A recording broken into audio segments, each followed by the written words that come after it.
TV host, magpapaalam na sa kanyang show. Isang kilalang TV host ang opisyal ng magpapaalam sa matagal ng programang kanyang pinangangasiwaan. Ayon sa ulat, malapit nang i-ere ang kanyang huling episode kung saan inaasang magbibigay siya ng taus-pusong pasasalamat sa lahat ng sumusubaybay at sumusuporta sa kanya sa loob ng maraming taon. Ang pamamaalam na ito ay hindi umano madali para sa host dahil naging malaking bahagi na ng kanyang buhay ang karir ang naturang programa. Mula sa araw ng kanyang unang pag-host hanggang sa memorable na episode na minahal ng mga manonood, naging saksi ang lahat ng kanyang dedikasyon at husay sa trabaho.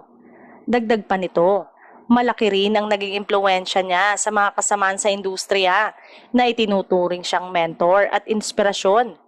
Kaya naman inaasahang magiging emosyonal ang kanyang pamamaalam, hindi lamang para sa kanya kundi para rin sa kanyang mga co-host, production team at higit sa lahat sa mga loyal viewers. Samantala, wala pang kumpirmasyong detalye kung ano ang susunod na landas sa tatahakin ng host matapos ang kanyang pamamaalam.